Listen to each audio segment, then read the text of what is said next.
Hello, good evening everyone, and welcome to Kyalami, just north of Johannesburg in South Africa, for the fourth round of the 2024 Academy Series. My name is Edward Hunter. Alongside me in the commentary box is David Jundt, and directing the broadcast for, I believe, the first time is Domenico Scarpelli, who of course is still learning the ropes, so let's be easy on him, ladies and gents.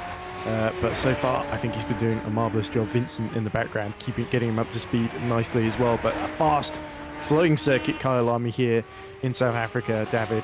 And it's really going to put our 25 Academy entrants here through their paces. Sani Bonani also from my side.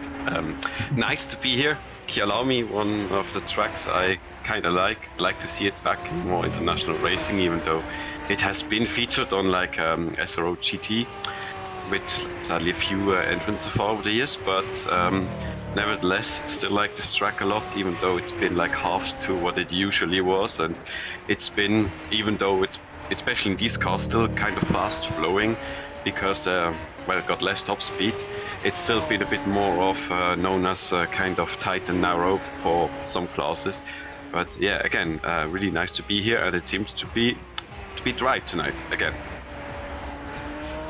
Yep, so that's one less thing, of course, for our drivers to worry about then, as we have got, I think we're just 2 minutes into qualifying, so a lot of drivers just about to start their laps then, as we look at Mano Manikanden going across the start-finish straight then, so towards turn one, the kink, of course, is technically the first corner there. Manikanden negotiates it, keeps right to the outside, so he can position himself for turn two. Crowthorne, of course. And after Crowthorne, as Manikandan just catches the back end, he's got 3, and then turn 4. Juk Seki Sweep. You can see the palm trees in the background, of course. It's quite close to Kyalami Ranch, and Kyalami is a Zulu for my home, of course. Through 5 we go. And this is barbecue, of course. So let's hope we don't see any engine blow-ups through that corner. And then after 5, we've got Sunset. I hope I'm using the right track map here, David, because I'm slightly concerned that I'm looking at the wrong one. I think this here is Clubhouse, turn 7. Oh, Manikandan again, struggling to hold on to the back end. And then after this, I think we've got the S's, turns 8 and 9 then.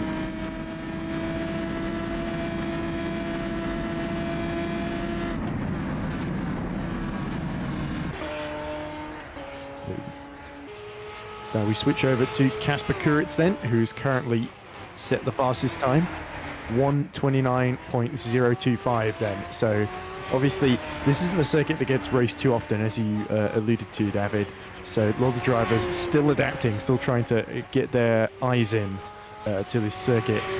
But Kasper Kuritz, of course, definitely after his podium last time out in Melbourne, or did he just miss out on the podium? I can't remember. He definitely got a podium in Istanbul, if I remember correctly. So he's certainly a driver that's on the up and up, the Estonian. So 1:29.0, he's about half a second quicker than Kurt Rotjarv, his rival that he always seems to be battling away with in this championship. So certainly Kasper in a good start to this qualifying session. Yeah, Kasper won the last race, actually, the second in Australia, after his penalty in race 1, and then he strategically took his chance to get his first win, as he's now about underneath his previous best time, so maybe a break into the 28s here, Ed.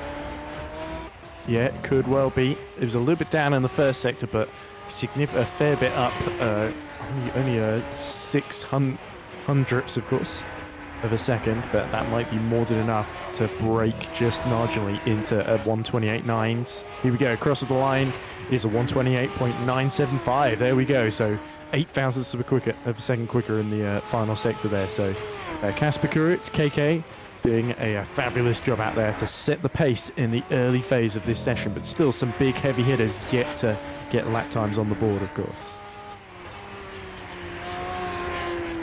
There's James Knox, who goes second fastest, actually. So that's a 1:29.3, about 4 tenths off the pace of Kuritz then.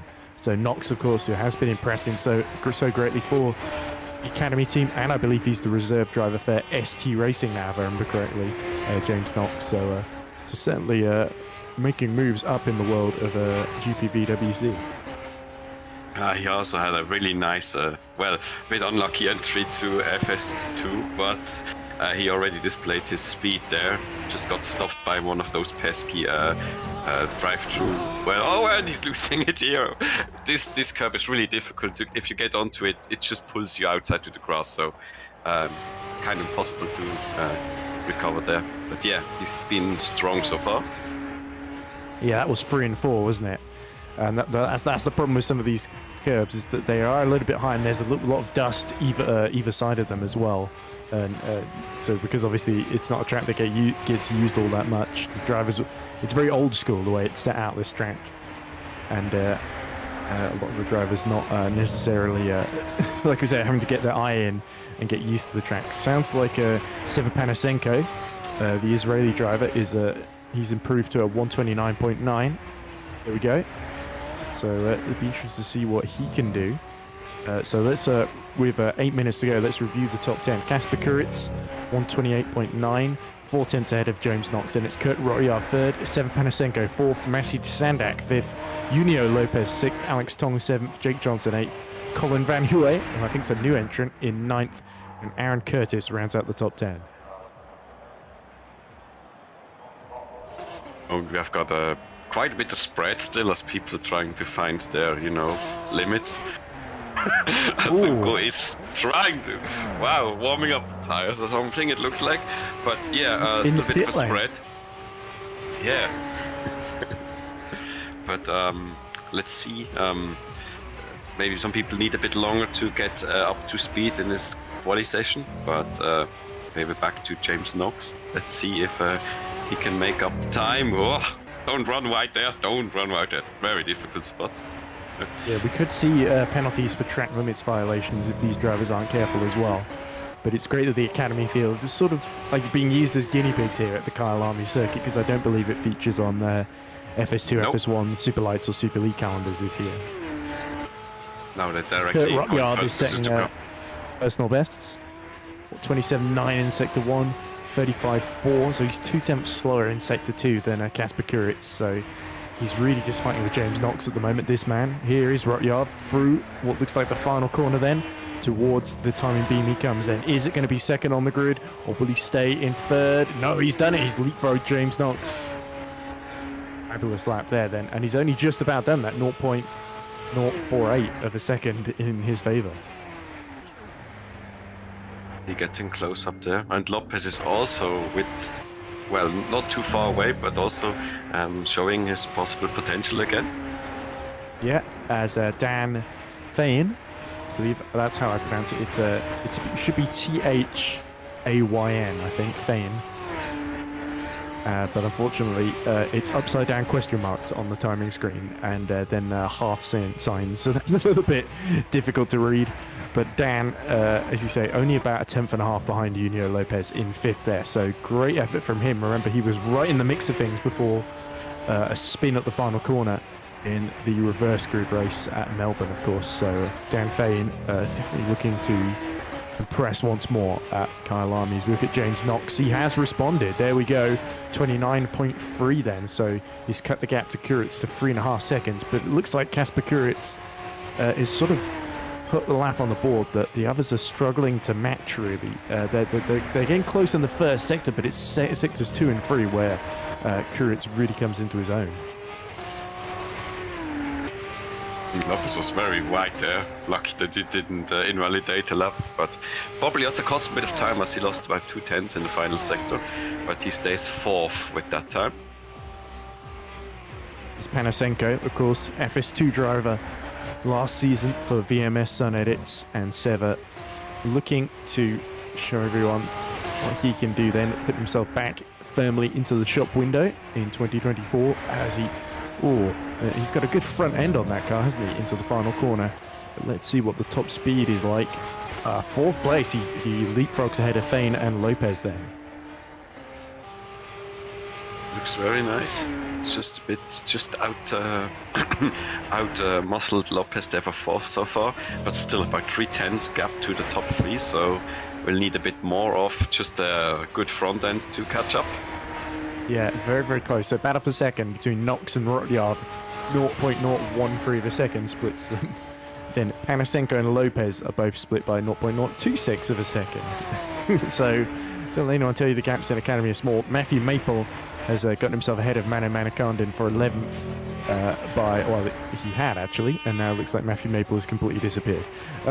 So the point I was going to make about them being split by 6,000ths of a second, so it looks like Maple has been disconnected. We'll have to try and get back into the server in the last 4 minutes, but Kuritz sets a purple middle sector as we look at Alex Tong negotiating the lap down in 9th in the standings at the moment. So Tong then, this looks like a middle sector, isn't it? Just towards just out of Barbecue into Sunset and now towards Clubhouse. Difficult in these sweepers here. If you once run off and understeer, you're gonna lose a lot of momentum, a lot of time. So it's important to stay on it, but it looks very clean so far. No big trouble. Slight corrections, but all inside the norm. Coming down here. Good lap by Colin Van Huey to get into 6th position, 129.7. 3 minutes to go. Oh, as Tom completely loses the rear end, so just carrying a little bit too much speed there into, was that through the Crocodiles? Or was this just after the S's here? Well, it looks like they bit them, if that was the case. Through the final corner, Ingwe. And towards... That would be our spot. Start again, yeah. of course, so that will come in handy come the race. Kuritz sets, is that the purple sector from before? I don't think he was able to improve, so yeah, Kuritz on another good lap here. So this is very, very close in the first sector and slightly faster in the middle sector. So let's see as he crosses the line, can he beat that 128.975 to consolidate that advantage? No, falls, ooh, a little bit short. 129.0 then, so just under a tenth, but shy of that best effort. 2 minutes to go. That could be all we see of Kasper Kuritz then in qualifying. But we have seen a mighty impressive lap that nobody's really been able to get within 3/10 of. So that's certainly going to... Jake Johnson completely lose it and somehow hold onto his front wing as he backs it into the tyre wall there. Message Sandak goes 7th fastest, just behind Van Hooy. So good luck by Massage, but yeah, Jake Johnson, I think he's not going to do better than 10th then with 1 minute 40 left to go. So anyone who wants to do another lap will have to get out of the pits pretty quickly here. And you could see a lot of... I don't think it's likely we're going to see too many late improvements here. As Matthew Mabel gets back into service, so it looks like he will be able to keep that 11th place on the grid then. As we look at Sandak. 4 temps down in the first sector. Kurt Rotyard is still in the pit lane with 1 minute 14 left on the clock. Matthew Maple, I don't think will come out again. Caroline Harvig stationary, and Louis Smith in 24th and last, also still in the pits as well.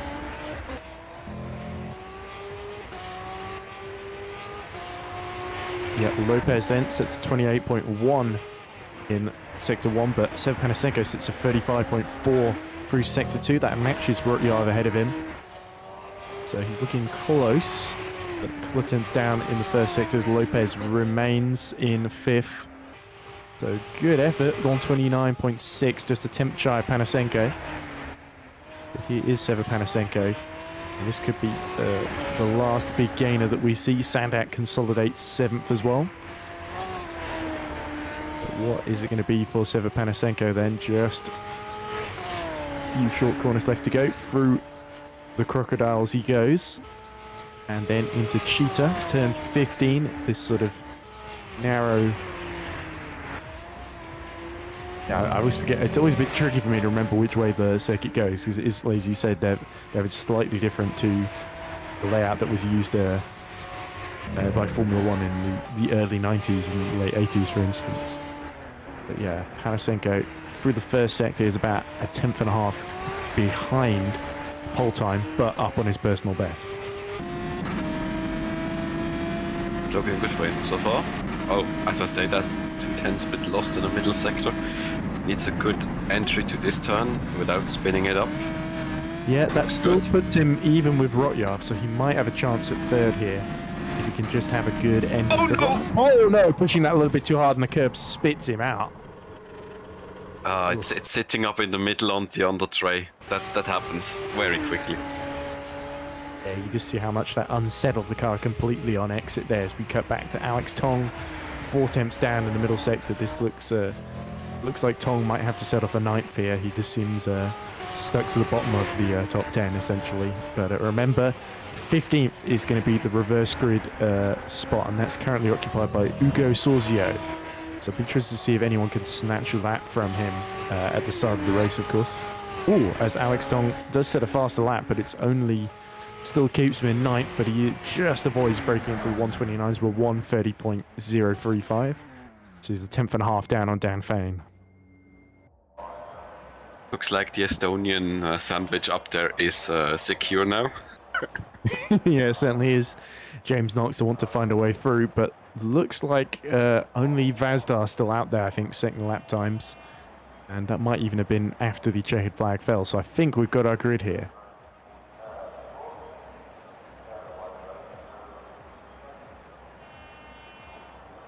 So I can read out the grid then. You can see it on the left-hand side, but it would be ideal to see it in the middle. There we go. Kasper Kuritz takes pole position with a 128.975. So that's an impressive 3.5 temps ahead of James Knox, of course. Former podium finisher, of course, in this championship here in Academy. He's done it 3 times, I believe. 3 second places to his name in Istanbul and Bahrain. Kurt Rodyarth takes third position, 0.36 behind his Estonian countryman. So Rodyarth will start the race from a promising P3 ahead of Seva Panasenko, who's another 2 tenths down, and a tenth himself ahead of Junio Lopez, who starts 5th. Then it is Colin Van Hooy, who slots into 6th ahead of Message Sandek, Dan Fain, Alex Tong, and the top 10 rounded out by Jake Johnson. Then in P11, it is Matthew Maple, who survived that slightly troubling disconnection. He'll be looking to improve because race 2 in Australia didn't quite go to Matthew's plan.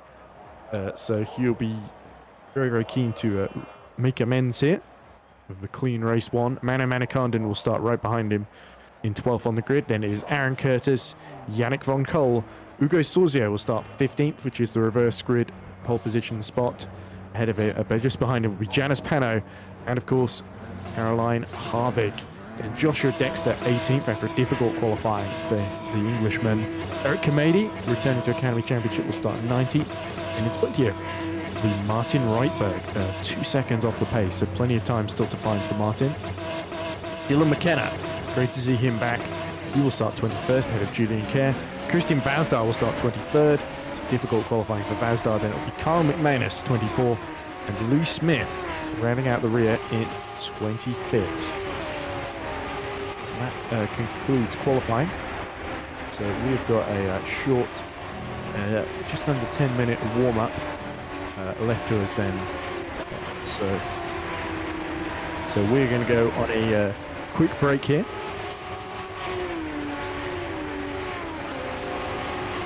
Sorry. But we're gonna go on a quick break.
Hello and welcome back to Kyalami.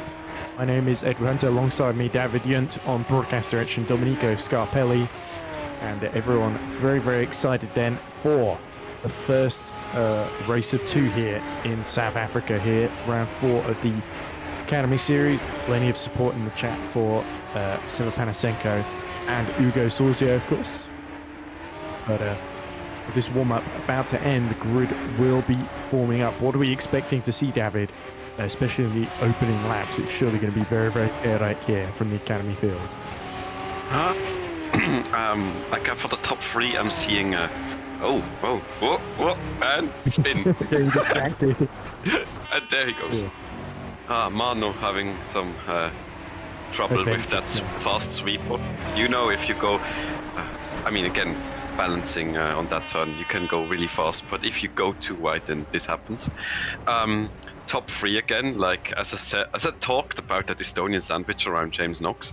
Will be interesting to see how they will agree on getting to the first lap.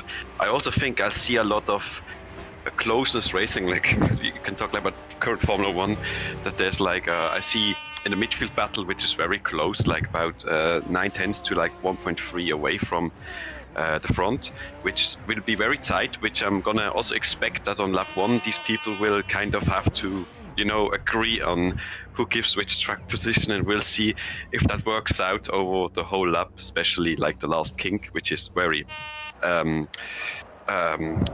penalizing if you don't agree on who goes first. But we will see how they will race against each other here.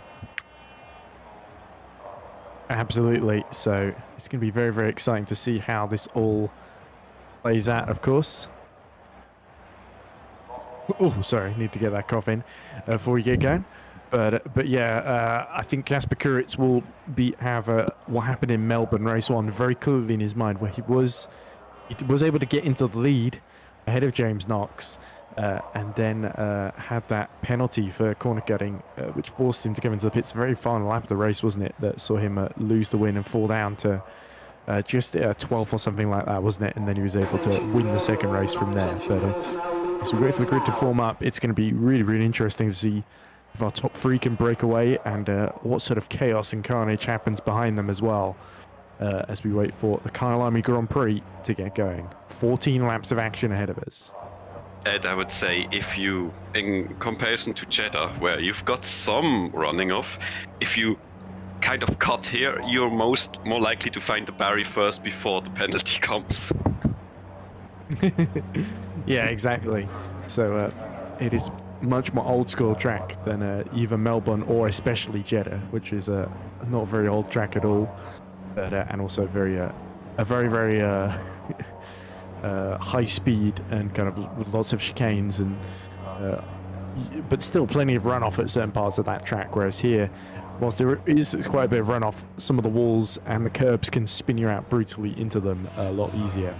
So with a lot more fast flowing corners rather than just lots of straights and chicanes, it is much more, even the new layout, a much more old school track here at Kyalami. So Kuritz then released from the front row, and the grid gets going. So here's your order then. Casper Kuritz on the front row with James Knox. Row 2, Kurt Rotyard and Sema Panasenko tightly bunched behind him in 4th. Row 3, Junio Lopez and Colin Van Huey just behind him. Row 4, Masoud Sandak and Dan Fain. Row 5 is going to be Alex Tong ahead of Jake Johnson, rounding out the top 10. Then row 6 will be Matthew Maple and Mane Manikandan. Row 7, Aaron Curtis ahead of Yannick Van Cole in his first appearance of the season. Ugo Sorzio is going to lead row 8 ahead of Janis Pano. Sorzio, remember, on that reverse grid pole position if he can stay there. Row 9, Caroline Harvig and Joshua Dexter alongside her. Then it'll be Eric Kamadi on row 10 with Maiten Reitberg keeping him company. Dylan McKenna is going to be on row 11 with Julian Kerr next to him. Then Christian Vasdar will lead row 12 from Kyle McManus. Then finally bring up the rear in 25th position, who else but Louis Smith. So Louis Smith, who did finish in the top 15 in race 2 in Melbourne. Stayed out of trouble. He'll be hoping for another clean run here. That's probably his best chance of getting near that top 15 here and potentially getting onto a reverse group pole. Joshua next year seems surprisingly low for the standards I know him about, but yeah, maybe qualified by Caroline Harvig as well, who of course recently made a FS2 debut in Saudi Arabia. Very unexpectedly, because Fahid Ahmed, his computer shut down. He didn't tell me until after qualifying. So Caroline missed race 1 and had about 20 minutes prep, whereas the others have been practicing all week. She still got 21st, which wasn't bad at all. maybe he fancies like very close to, you know, aiming at the reverse pole. That could also be a thing, but I did see, I think that Joshua said he had some issues and couldn't get really a lap time together, but we'll see how he gets on in the race then.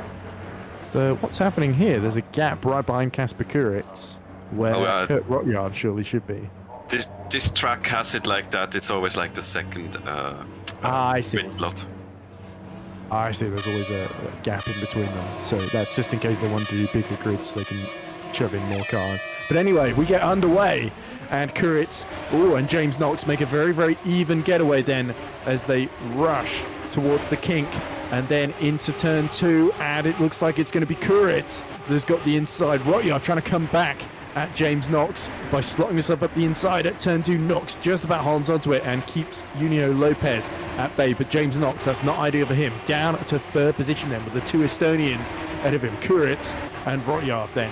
But James Knox, he hasn't given up then. Into 3 and 4 they go, and Knox launches himself to the outside then to try and get back past Rotyard, but Rotyard holds his line in the middle of the road. So the order: Kuritz, Rotyard, Knox, Lopez, Panasenko, Sandak, Van Hooy, Johnson, Tong and Van Cole, the top 10.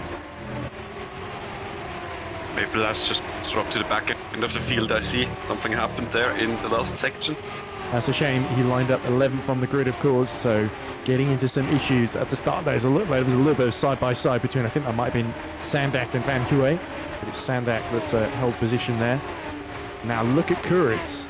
He was 4 tenths quicker in the first sector and another 6 tenths quicker than Rotyard in sector 2. Then he's absolutely flying out there as Rotyard is just defending from James Knox throughout this first lap then, David. Yeah, seems like he got a really good getaway, and through the twisty bits he just muscled away from the two of them, as they're just slightly also building a gap to Lopez in 4th. Right, so lap 2 begins then. So it's very... somebody in real trouble. That's Alex Tong. Looked like he had a connection issue there that dropped him down out of the top 10 and down into 11th. But Alex Tong trying to phase through Dan Fain and not doing so successfully. I think Alex Tong's internet is about to go Pete Tong here, as another commentator friend of mine would love to say. Look at this, Alex Tong desperately trying not to appear into any of these black and grey cars around him. So that's Aaron Curtis just ahead, and Dan Fain and Manat Kandin right behind him. Could also be like, I don't know, maybe CPU overload, although it does look like car all over the track is a bit of a connection issue. Seems to have stabilized a little bit now, so let's hope for Alex Tong's sake that he can continue in this race then, because he still has a good chance of finishing in the top 10. James Knox has passed Rotyard for second and has set a purple first sector here. So that is interesting. I wonder if Knox can make an impression on Kuritz as Manakandon locks up. And who's that going up the inside of him? That's Alex Tong then. So Tong actually goes way too deep himself and now loses position to Sorzio. So Sorzio up to 13th position. So that 15th reverse group pole currently held by Dylan McKenna, a second ahead of Reitberg. So it's certainly going Dylan McKenna's way. He's had a good start here from near the back. Alex Tong continues to drop down. Now Dylan McKenna gets past him.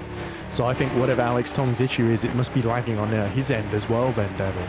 As we see Kuritz set another fastest lap of the race, 1.4 seconds ahead of James Knox. I think it might be that the game also activates the latency issue, so he's uncollidable. So that saves. Might be having screen freezes here and there as well. As here we go, Lopez side by side with Rotyard and actually gets past Kurt Rotyard. So Rotyard has dropped after a great start to third and now to 4th as well. So Lopez really taking advantage of Rotyard's struggles here. I wonder if Rotyard has gone for another fast in a straight line setup, and that's left him really vulnerable in the corners. I I would not bet on this, but I mean, you've got like one very long start-finish straight and the downwards section, but otherwise it's not really wise to go for lower wings here. So I don't know. Maybe it's just not quite in race mode yet. Yeah, we did see yellow in the first sector. I'm not sure quite who that was though. Oh, you see right behind. That's Panasenko in trouble. So I think Caroline Harvig may have had a collision with McManus because both of them had quite slow laps. Down, and Caroline Harvig falling down to 23rd, sadly for her. But there is Panasenko then. He is also only about 9/10 now behind Kurt Rotyard, but he's also got Sandak for close company, 8/10 behind him. So Panasenko, seeing Lopez on the podium, he would really dearly love to be in that fight as well. So he needs to find a way past Kurt Rotyard then at this phase of the race. As all three purple sectors, 129.5 for Kasper Kuritz. So he is flying out there half a second quicker than James Knox. 2 seconds now the gap. Papers like working himself back into the top 20s just past Julian Kerr, if I've seen that right. So he's getting closer to like the fight of Christian Wester and Pano ahead of him. Yeah, he's 2 to 3 seconds a lap faster than the likes of Kerr and some of those around him, isn't he? So that certainly bodes well. Karen Harvick has passed Carl McManus to get up to 22nd as well. As we look at Sever Panasenko continuing to hold off Sandak, who's now been joined by Colin Van Hooy. Oh, as Van Hooy goes a little bit wide and now finds Jake Johnson catching up to the back of him. So Johnson, who we saw having all sorts of adventures in qualifying, has got them out of his system and seems to be having a clean race in the top 8 so far, and potentially could make a move into the top 7 if Van Hooy slips up again behind Sander. Meanwhile, we've got the first retirement. Louis Smith is retired from last place, sadly. Oh, that's a big shame for Louis because yeah, he wasn't setting particularly quick lap times, but he would dearly have loved to get to the end of this one. So after 3 laps, sorry, I should say, it's over on lap 4 for Louis Smith, but nonetheless, I'm sure we'll see him again in race 2 in the reverse grid, where I'm sure much more carnage and mayhem is guaranteed for those in front of him. 10 laps to go then, and it's still Kuritz leading. Knox, Lopez, Rotyard, Panasenko, Sandak, Van Hooy, Johnson, Curtis and Van Cole, the top 10, with reverse grid pole currently held by Alex Tong, who's just 9/10 ahead of Joshua Dexter. Impressed with Jake Johnson, by the way, so far. Good 8th place, and he's already he's at the end of his group, but he's 4 seconds like ahead of the rest, so he's holding a very safe position right now, as I mean the rest of them is fighting behind him, or you know, not too close to fight, but they are all eyeing each other right here, with Dan Tyne in the middle.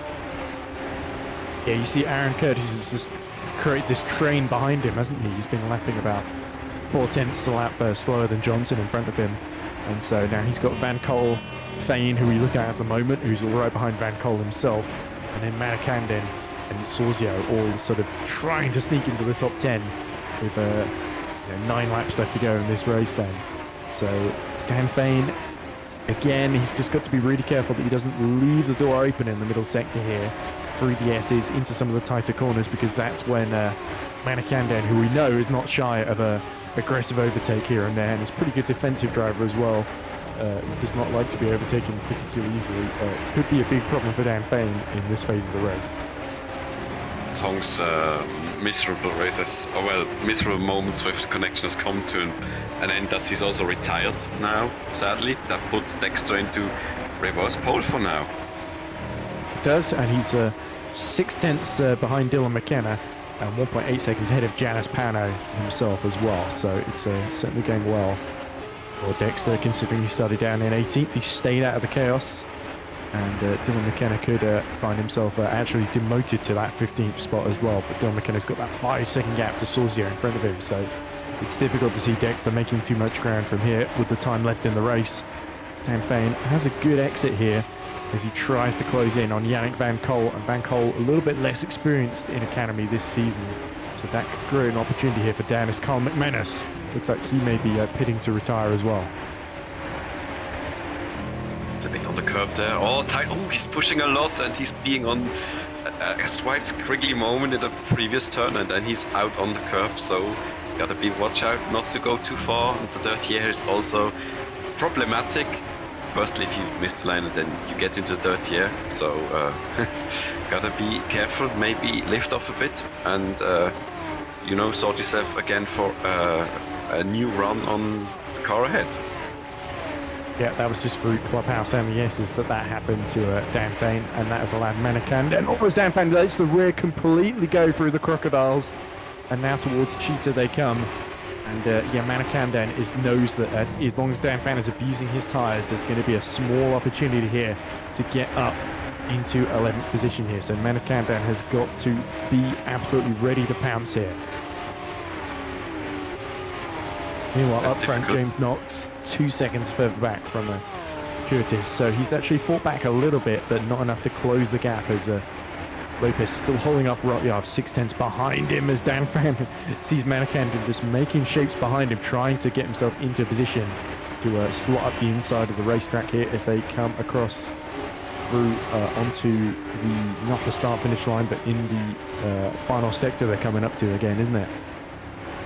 You can get away with a bit of sliding and such. Don't go on the curb. I was lucky at least not to get the undertrack caught on the curb in the middle. Yeah, he kept it very straight there, didn't he, Dan? That was very good indeed.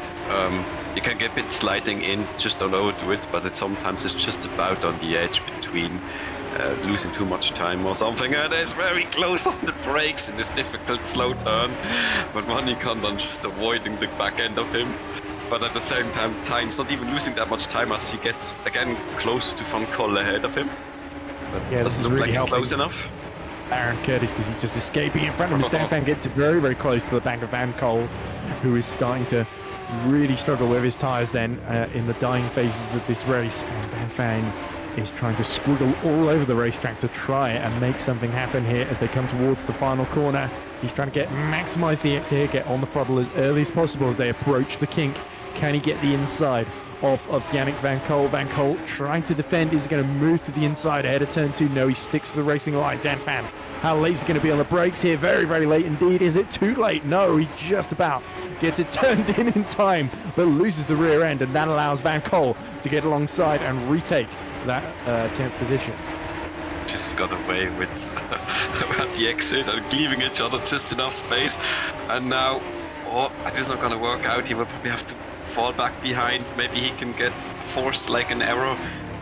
Oh no, he's nearly making it himself. He's just keeping it straight there. Oh no, not. Oh, he's off. That's the curve, but he keeps it together at least. And Sortio thinks better than trying to dive past him there. Yeah, dead. Yep, and Manikanden then, he was waiting for that to happen all race, wasn't he? And Dan Fan pushing that a little bit too hard through the S's there, getting onto the dusty stuff and losing that position. So Manikanden up to 11th now. Now he'll be the next one to challenge Van Col as we're about to go into the sort of 4 or 5 laps remaining, aren't we? And Rotyov continuing to try and challenge Lopez, but he's got Seva Panasenko, the fearsome Israeli driver, just all over the back of him, 5/10 behind. And Panasenko sets a 1:30.9, exactly the same lap as Rotyov, to 3 decimal places there. Lopez a 10th quicker than the pair of them. In the meantime, I've noted a few laps ago that Jake Johnson got one better and passed Van Heert for 7th place, and is now actually eyeing Sondag in 6th. Yeah, great progress from Jake Johnson then. You could see JJ on the move, but we see yellow in the final sector. What's that? Is that Eric Kamady in trouble? He's dropped behind Caroline Harvig now. I think Harvig may have dropped behind Julian Kerr as well. So possibly Kamady and Harvig have come together there. As we look at Johnson, and that's Van Hue, who's been dispatched behind him, and Sandak, as you say, David, is looking like he's just going to have to defend like crazy then with just a few laps to go. That 6th position, because Jake Johnson has been extremely impressive here in his progress up the order.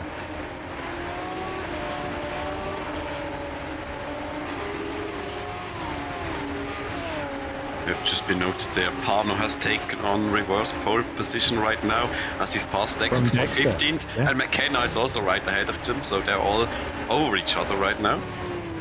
Yeah, that's surely going to be an exciting battle then in these closing stages as Johnson continues to put pressure upon Maciej Sandak. And what can Jake Johnson do here to get past Sandak? Because Sandak is fairly experienced in Academy. I think Jake Johnson's done a couple of races himself as well. So Sandak will sort of be vaguely familiar with Jake Johnson, at least a little bit. So as Johnson has a little think about going up the inside at turn 2, but then backs out as we see yellow in the final sector.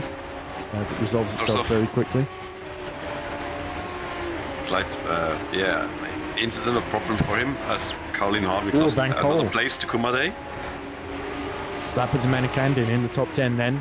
Van Cole behind it. Dan Fan just failing to make it through then. So Van Cole has made a Dan Fan style mistake essentially, and that puts him into the clutches of Dan Fan himself. So here they come through the final sector then, through the Crocodiles, and then Cheetah just after that as well. So Van Cole just about holding on to that 11th place now, but Manikandin will surely escape up the road as Van Huey has set a personal best lap of the race to try and close within 9/10 of Jake Johnson.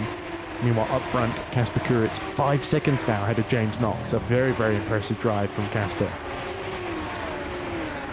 Yep, so far unchallenged after the opening lap, and it's just he's just even gaining further ground on the guys behind him, but Knox himself is safe so far in second as Lopez has to watch Rohdiaf behind him, and Jake Johnson looking. Oh no, rear-ended. Oh. Yeah, Dan Fan just went right into the back of him, didn't he? And then tangled with him, trying to go around the outside as well. So unfortunately, both drivers suffering in that contact. Van Cole down to 12, Dan Fan down to 13th then. So luckily for them, Dylan McKenna another 8 seconds down the road, holding off Dexter, who's got back ahead of Pano. Look at behind though, Pano diving upside. Oh no! Dexter at the final corner, and oh dear, that's not worked out well for Pano because he's dropped down to 17th there in the background. So Reitberg actually gets up to 16th and is now right behind Joshua Dexter then, with just a handful of laps remaining. Didn't quite see this but from the, I don't know, from a blink of an eye from the side, it looked like it was Pano on the inside, and he might have lost it tapping into Dexter's car, but I'm not completely sure, as he's also having some kind of overheated tires, trying to hold on to 15th as Reitberg is eyeing the position for himself right now. Yeah, very, very important position for Joshua Dexter to stay in, but look at this. Lopez, has he burnt up his tires? Making those moves early on, and Rotyov is all over him like a cheap suit at the moment. Sparks flying underneath, he cuts up the inside then into 5 and 6. There we go, so Rotyov back onto the podium then.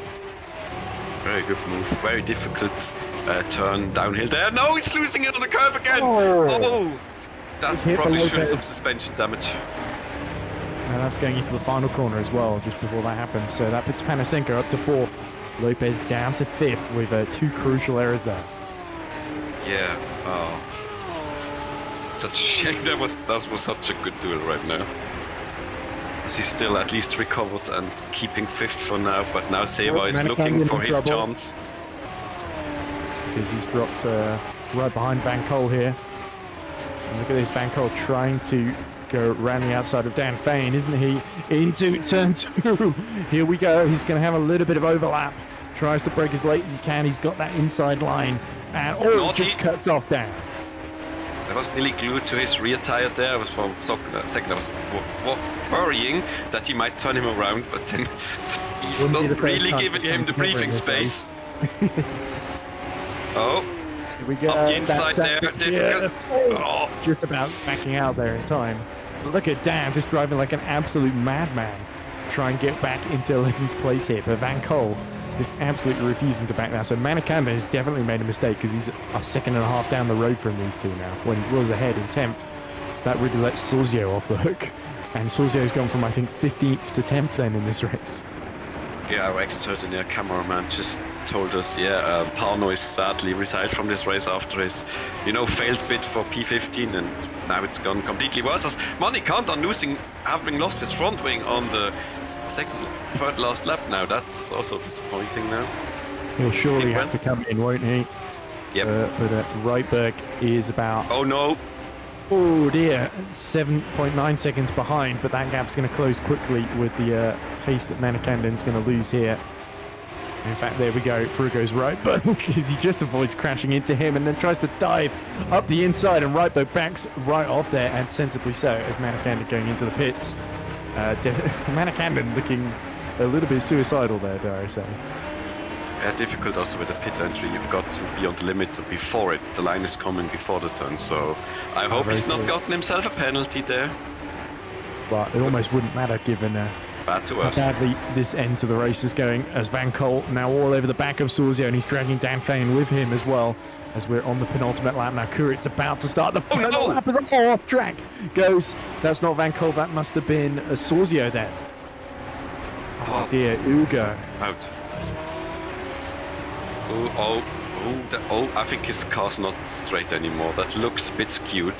So there's been a hit with the wall before that moment then, which is why Van Cole and Dan Fane were all over the back of him. Now Van Cole back into 10th, Dan Fane back into 11th, and now 6/10 all over the back of him then. Also 6/10 between Sandak and Johnson, and 7/10 between Panasenko and Rotyard in the battle for third then, as Panasenko continues to set personal bests in the first sector here. And look at this, Panasenko setting himself up then as he starts the final lap. Looks like it's time to go for Panasenko. Here he comes. No, there's no space on the inside. Oh, here we go. Has he been saving some fuel for this moment? He's going to be stranded around the outside here. That's the long way around. Oh, Panasenko just about holds on to that one there. So the experience showing for him. This is the... Sandak also sets a personal best final sector as well, but he's about 3.6 seconds behind then in 6th, just holding off Jake Johnson. And look at this, Dan Fane.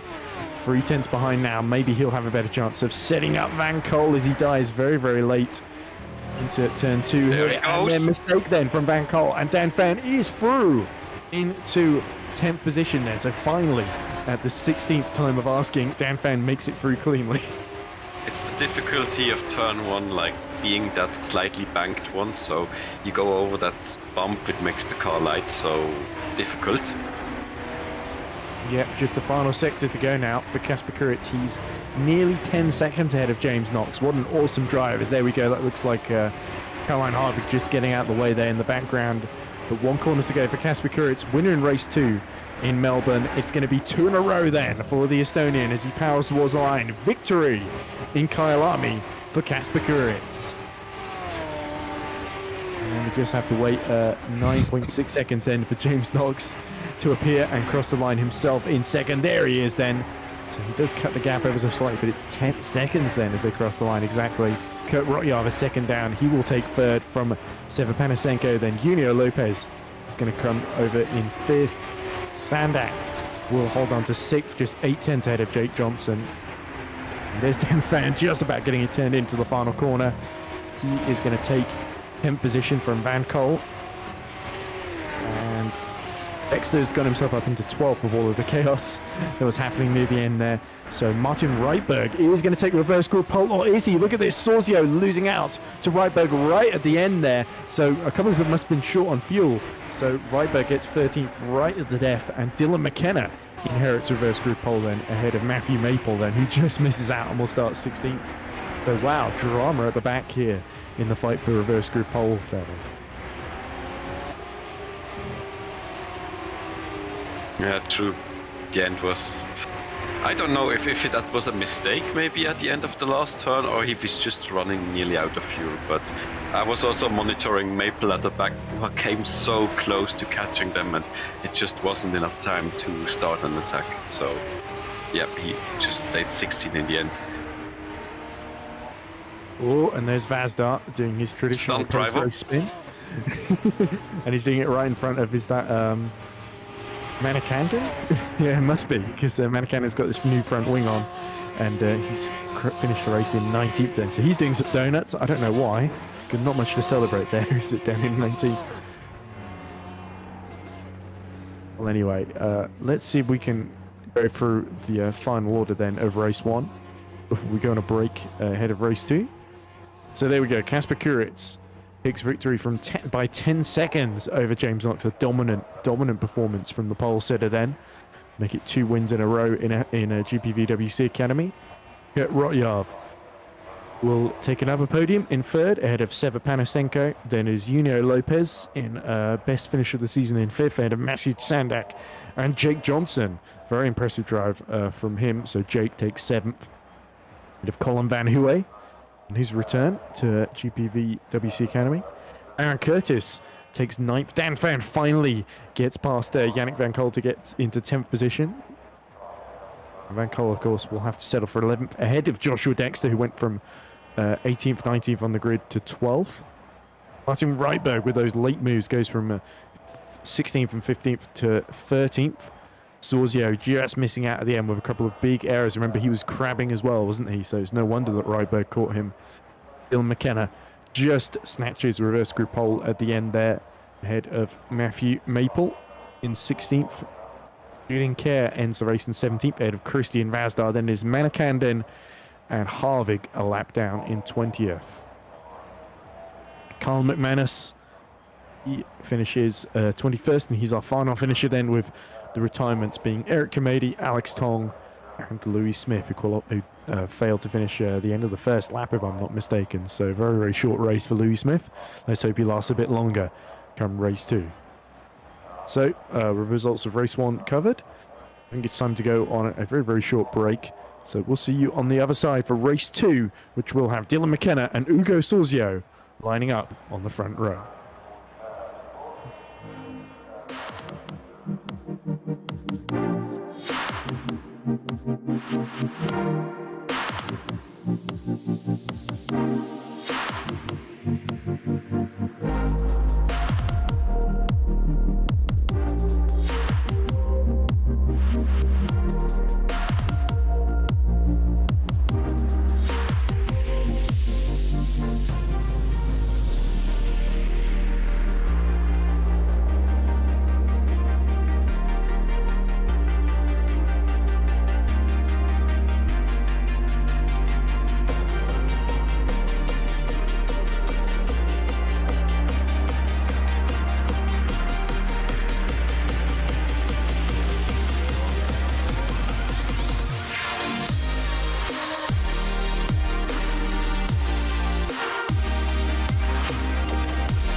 Hello and welcome back to Kyalami, just ahead of race 2.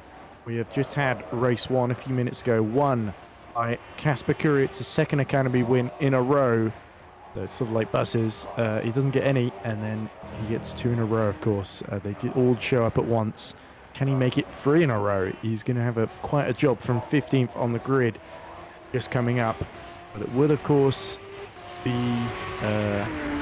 Dylan McKenna, who starts from reverse group pole on the front row, of course. And that's going to be very, very interesting to see how he gets on, whether he can maybe finish in the top 10 at the end of this, because McKenna traditionally has struggled to finish in the top 15. He's only done it a couple of times, so it'll be interesting to see if he can, in that orange Academy car, make a big impression on them today, David. Yeah, we'll see. On topic of Casper Kuritz, you know, once you've done it, you open the floodgates and then one comes after another. Maybe you should tell his secrets to someone like Lando Norris.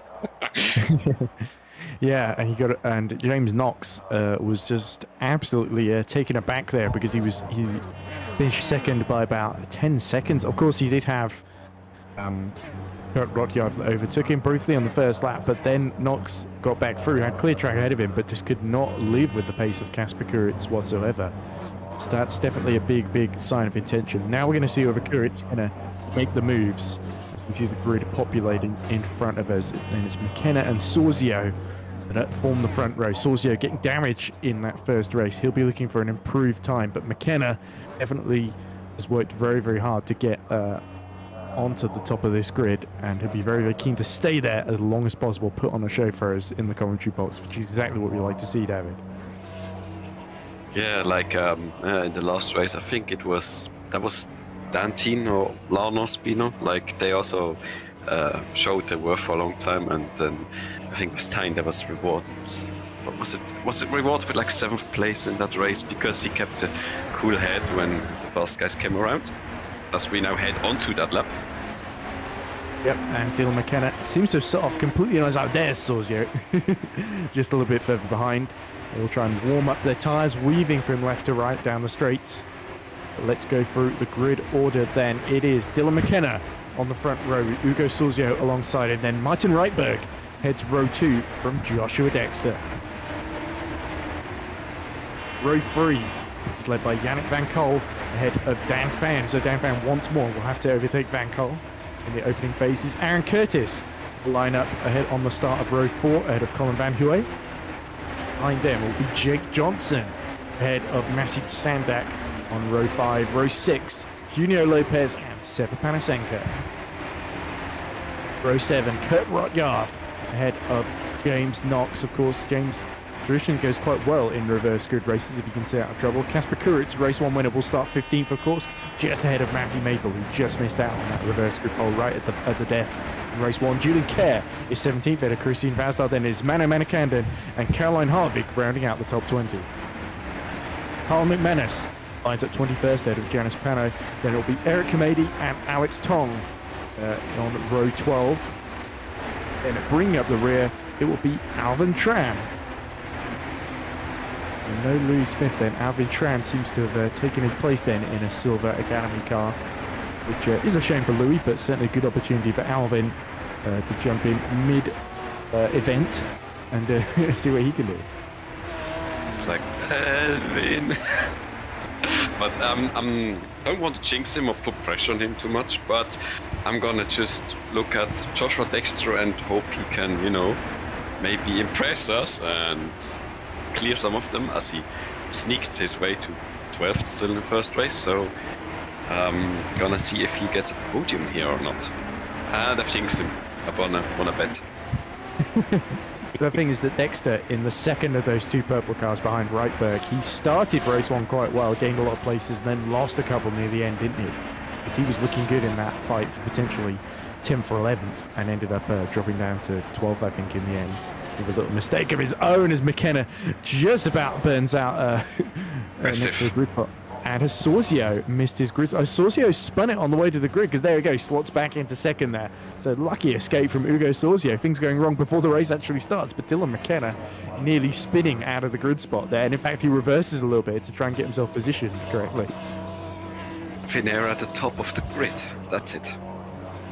Yes, and look at Reitberg. He's well back from the grid slot, isn't he? As we see the lights about to come on, I think. You can't get a good view of them here, can you? So we sort of have to guess when they're illuminated.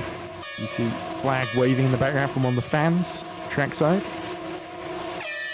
The lights go out now, and we are racing in race 2 at Kyalami, and McKenna finds himself with Ugo Sorzio getting alongside him into the kink at turn 1. Now the long run towards turn 2 is going to be free wide with Joshua Dexter, who's made a good start, breaks super late into turn 1 and somehow stops it in time. What a fantastic move from Joshua Dexter. You're absolutely right to put pressure on him, and you didn't jinx him at all, not so far at least, David, because he's through into a big lead now over Dylan McKenna. Reitberg, though, has got Van Cole and Sorzio for company then, as Reitberg inherits that 3rd position. Van Cole, it's all going wrong for him now. He's got Dan Fan. This is going to be difficult. Look at the turn of background. Everyone filtering through, but nobody off yet. So a lot of respect. They're still there side by side, but still some Johnson space given. The back of Fan and Curtis there. Oh, but everyone survived so far. That's very nice to see. Haven't seen that always in higher categories, but they're giving themselves just enough respect on this opening lap. Oh, and look at this. Van Cole up the inside of Sorzio for 4th, and Van Cole takes it then. Brilliant move then in the middle sector there. That must have been a Clubhouse, I think, that he made that move at. But yeah, not very difficult to do that apart from on the first lap, but everyone is bunched up then. So Dan Fan, he will fancy a go at Sorzio himself. Oh, and they're going free wide, and Dan Fan gets up to 5th then, as Curtis and Sorzio get mixed up with one another. Solid wheel-to-wheel moment there. Oh, and he's off, but at the too wide at the back there, but also just survived. Yeah, nice. That's Kurit getting past Rotyov. Oh, but Rotyov gets back through at the final corner then, back into 11th place then. So it looks like James Knox has lost that because he's right behind Sandak now. And look at this, Rotyov and Kurit side by side as they go into turn 1. It's Rotyov that's got the inside. Can Kurit stay out of trouble here? Might have to back off just a little bit as they're all 4 wide. It's red, blue, red, blue. I can't tell who's who at this speed. But look at this, Rotyov still defending, and Kurit is going to go all the way around the outside of him at turn 3 there. Fantastic. That was incredibly nice rhyme you made there, Ed. I just got to say, the red, blue, red, blue. And you can tell who's who, still not, but Kurit has now gained traction as they pop. Cars in a row. Pit cars, I should say. Van Cole, Hue, Sorzio all scribbling over 6th, and somehow all surviving. Oh, but Van Hue having another go at Van Cole for 6th then. That's incredible at that turn to go side by side, but they just survived again. So they're just making it work so far. Like still side by side. And is this Sorzio under attack from Lopez then? Oh no, it's Johnson being overtaken by Lopez, sorry. So Lopez gets through into 9th. Dexter, meanwhile, setting purple sectors as he extends that gap to Dylan McKenna to 1.1 seconds. So it's all going Joshua Dexter's way as Johnson goes up the inside. Oh, and somebody spun. Is that, who was that? Was that Van Cole? Oh dear. I think Van Cole might be our first. Oh, not for a time as Lopez goes way too deep into the final corner, and Van Hue gets back through into 6th, and now Lopez side by side with Johnson, who's got the inside as they go through the kink and towards turn 2. And look at this, Kurit is going to try and go free wide here. Insane move from Kasper Kurit coming in here. No, Johnson hits the back. Oh, it's all gone wrong. The Johnson, who was that? Was that Sorzio? He just went straight into the back of there. Incredible how they're occupying so little space alongside each other. This has been one of the most special ones as McKenna's making progress. Second. Is he looking for it? No. McKenna got past Curtis there as well, and now Reitberg starting to struggle as he drops to 5th. So here we go. Dan Fan is starting to get into the mix here. Oh, look at that. Got to clear Dylan McKenna around the outside. Does McKenna give enough space? Or was they still side by side? Fantastic move. And Dan Fan has just about made it through, but he's not got the inside for the next corner. And he backs out, and that allows Curtis to get involved as well. So Dan Fan, ambitious move, but that wasn't really a good overtaking spot there because he completely misjudged that one. I think I saw him lock up, so on the last moments, he's... Oh, no! Oh, he's just keeping it! Oh, this is just too much. late on the brakes from Dan Fan, and he just tagged the back of McKenna, who slots back into 5th position ahead of Reitberg there. Nice spins right into the path of McKenna, and somehow just keeps going in the background there, but McKenna now losing out to Reitberg. Well, absolute madness going on here at Kyalami. Only 4 laps in, I remind you, as Lopez sits a purple middle sector. And now Van Huwe has got Kuritz all over the back of him. Kuritz is just picking them off one by one. I think he's still in this conversation to get onto the podium here, as he goes right up the inside as Van Huwe goes desperately wide there at turn 2. It's incredible. I don't know if people are not quite sure about their brake bias settings, or they're just massively side-by-side moment of the exit there. They're massively misjudging the brake distance of the other driver as they are. Oh, he's back on the. Oh, they're all over the curbs. Oh, Van Huwe. Don't squeeze him on that curb. It's just Van about getting away. Pushing too hard to keep Rotja behind, finds himself on the grass and just about saves it, but unfortunately 8th place has gone begging there as Rotja continues to pursue Kuritz, who's now being slightly held up by Junio Lopez, Dylan McKenna and Martin Reitberg ahead of them. But Dan Fan is now right behind Aaron Curtis, looking to try and get second again from the Silver Academy car ahead of him. But meanwhile, 5.7 seconds, Joshua Dexter is running away with this one up front. Oh, we saw they lost Maple. Lopez Now the ran back, the by the way. outside of McKenna. And McKenna surely has got no answer here. Lopez has got the line, and look just behind, that's Kuritz now. He's just being slightly held up by Dylan McKenna. But good move from Junio Lopez. Let's look at this Rotja now. He's going to get a lovely slipstream from the back of Kuritz and McKenna then. 10 laps to go then. The order: Dexter, Curtis, Thane, Reitberg, Lopez, McKenna, Kuritz, Rotja, Van Huwe, and James Knox, the top 10. There was like a really side-by-side moment at the pit wall, and I think they're still side-by-side there. Was that a double move there from Kasper Kuritz? 8th to 6th then, past McKenna and Rotja.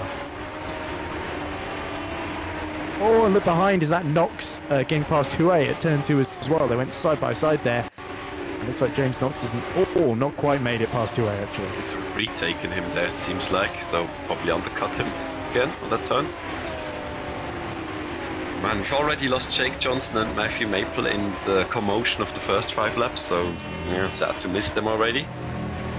Yeah, big shame for Maple, who was so close to getting that reverse group pole, and Johnson, who just went right into the back of one of the Green Academy cars, didn't he, right at the beginning there. I believe it was, can't remember who it was. But anyway, the race continues unabated then. And Dexter just continuing to keep the gap steady to Aaron Curtis, who has got Dan Fane all over the back of him still by a half a second behind in that battle for second. But we'll look at this. Dylan McKenna has a little bit of a compromised line as he desperately tries to defend from Rotja now. As Kuritz making that crucial double move that's broken away from them. Oh, a big spin behind this Akuei, losing it again and loses his front wing. And he's immediately in the pit entry there, so doesn't have to go far for a new front wing. Curtis just with the fastest lap so far, so Dexter feeling the pressure a bit now. Rotja side by side with McKenna, and he's dragging James Knox with him. Knox there, taking advantage and trying to go around the outside at turn 2. That's aggressive from the Englishman. Is he going to be given enough space here by Kurt Rotja? Rotja just defends the inside, but Knox keeps his foot in round the outside. Yes. Wow, impressive move from James Knox. That's the kind of quality we've come to expect from him, isn't it, Devin? Yeah, this is rough job here. Oh, no. Oh, he's going wide and that's washed him wide a bit as well, so he had to save that one slightly. Aaron Curtis actually sets the fastest lap of the race, 1:30.5. So that was quite a bit fast, 7 tenths quicker than Joshua Dexter actually. So the gap just 5 seconds now as look behind Sandak, Manikandan and Panasenko side by side, and I think Panasenko's made it through there. Yeah, he's got lucky not to get stuck on the curb again, but he's back on the attack on Seva Panasenko. No way here. Ooh, he's just eyeing him just so close. The exit here. Manikandan kicking himself for losing that top 10 in race 1, isn't he? As we see James Knox sets a purple middle sector, so he hasn't given up on trying to get onto the podium himself, as Kuritz is now 9 tenths behind Junio Lopez, and there's a 2-second gap to Dan Fane. So they are starting to spread out a bit. Aaron Curtis has really got things under control in this race, as he's slowly but surely gaining on Joshua Dexter, but we're halfway through, so as Kasper Kuritz sets the fastest lap of the race then, 1:30.2. And he's now 3/10 behind Junio Lopez as we look here at Panasenko making progress past Message Sandak. Next target, Yannick Van Cole, and he's all over the back of him as Van Cole wins and they touch. Oh, yeah. All that hard work undone for Panasenko. It's just look at this. Not smart. Oh, no. There it is. More contact. That was very, very messy then. And Manikandan and Van Cole coming together. I think a bit over-aggressive from Van Cole there, in my opinion. Probably. I mean, it's difficult to say in this short moment. Definitely, but yeah, my throat is really starting to hurt here. But look at this, Alvin Tran has now gotten ahead of Mano Manikandan. So shout out for Alvin Tran from the back of the grid to 14th then. He's having a really strong race himself, isn't he? As we secure it's now still over the back of Junio Lopez. So Lopez defending well that 5th position, but how much longer can he hold on then as we look at Manikandan on his own with not much happening. The pedals are really happening, but and it's gone worse for Van Cole because the rear wing is completely gone now. So this is a terrible lap for him, isn't it? And in he spins. I think he's just been ahead of Manikandan. Maybe we should see a replay on this, possibly. If it works, yeah, of course. Meanwhile, Kuritz continues to close as Dan Fan actually laps 4 tenths a lap quicker than Aaron Curtis in front of him. So yeah, the full rear wing's already gone at this point. I think that might have been after the first corner when he lost the rear wing, isn't it? And this is him just spinning there at turn 5 and 6. He's struggling to get back to the pits, isn't he? Only a few more corners to go. But meanwhile, Kuritz, he's not really cleared Junio Lopez like I expected him to as we cut to Martin Rydberg behind Rotjav. Rotjav, of course, and get caught up in one of those incidents is dropped to 2.4 seconds behind James Knox then. And it's Knox now setting fastest lap of the race, 129.7, only at 1.7 seconds behind Kuritz. So if Kuritz is getting held up by Lopez, then Knox and Kuritz could be fighting over 5th before too long. Looking good for Rydberg McKenna. They're keeping steady pace there, so they keep their top 10 McKenna position right now. Was our pole sitter, wasn't he, from reverse grid? So he's desperately trying to hold on to the top 10. And he's got not a huge gap to Sandak, 2.8 seconds, so that could disappear because Sandak is second personal best, 1:31.1s, lapping significantly faster. So McKenna will have to hold his nerve here. But at Kuritz, though, there's a lot of yellow right now. Yeah, in the final sector. So something happening ahead then. Curtis only 4 seconds behind Joshua Dexter. So Dexter's really started to slow his pace, doesn't he? There's a wheel miss. Tire. But there's a suspension and there's a... Oh! Is that Cole? It's Van Cole. Yep, it's Van Cole. Oh dear.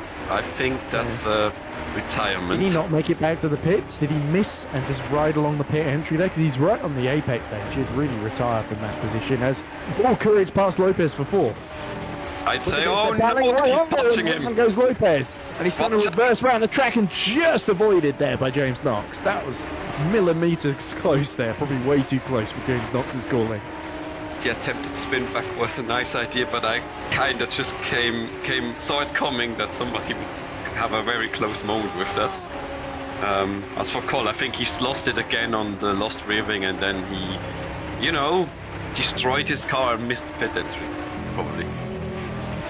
Yeah, it's just it doesn't get better for better for Van Cole, does it? But he's still there, I think. It's not showing him as retired yet, so he's refusing to give up. He's going to try and continue as he's got a penalty now. Not sure what good that'll do because he surely have the race at this point realistically anyway, with no only one rear tyre and no rear wing and no rear gearbox by the sounds of things either, because it's been destroyed.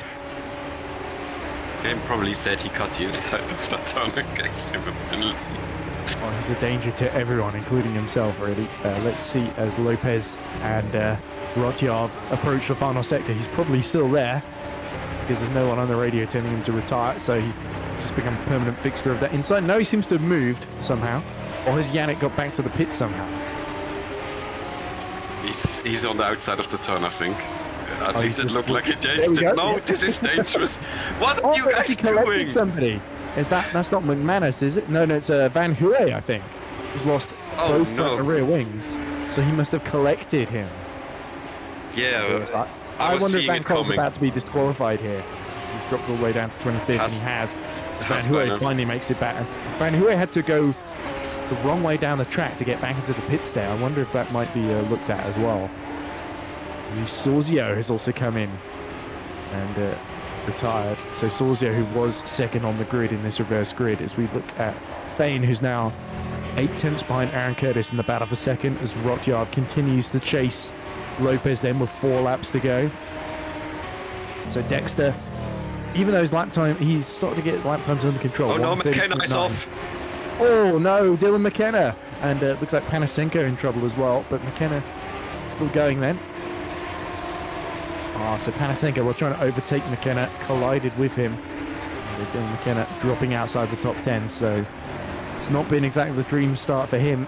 Got swamped into turn 1 by Dexter, and then has struggled with the mid-pack here to hold on into the top 10. And it's all gone wrong as Rotyard has set personal best all over the back of Lopez then. And James Knox continuing to close on Curtis. And Kuritz, sorry. He's now only 7 tenths behind Dan Fan. So we've got a huge battle for second between Curtis, Fane, Kuritz and Knox then. Fane's having really good pace right now. He's not that much slower than like Melbourne, where he had to really hold on hard to keep some positions.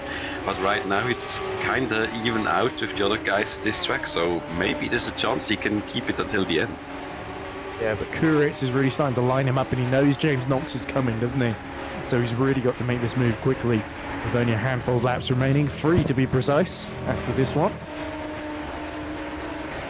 Well, it looks like it was a bit of a friendly attempt, because I've seen that Van Hoort and Van Kol are, friends, but I would say this was a bit too much of it. Joshua Dexter lost 6 tenths to Aaron Curtis on that last lap, then David. So what's going on with Dexter? Is he just backing off, knowing he doesn't have to set fast laps to win this one, or is he genuinely in trouble? Could be a mixture of both, that he's the trouble from qualifying and not getting it together, that still having a bit of difficulty with getting the times in, or he's being careful. Could also be that he's not trying to push too much. Tyne is not feeling that pressure now. Dexter's had a lot of races that haven't gone his way, haven't they, this season? There was, of course, that podium in race 2 in Melbourne, wasn't there? With Josh, or did he just miss out to Scarpelli on that? Okay, I think he was 3rd with Scarpelli 2nd, wasn't he? But correctly, as there's a dive from Kuritz then, but it doesn't quite come off into turn 2 then, so Dan Fan doesn't have to do too much to defend from that, and that leaves him to just focus on losing the back end, and that's surely going to let Casper Kuritz through, and potentially James Knox as well. In fact, Knox is just going to run out of road here, or is he, as he dives up the inside into 5. Oh, that's brave from James Knox, has to hold on, and Dan Fan is going to get the inside for turn 6 then, but James Knox just loses the rear on exit there, and they lock wheels there. So James Knox desperate not to let Casper Kuritz escape. Unfortunately, that's exactly what's happened. Kuritz onto the podium, and now only 6 tenths behind Aaron Curtis.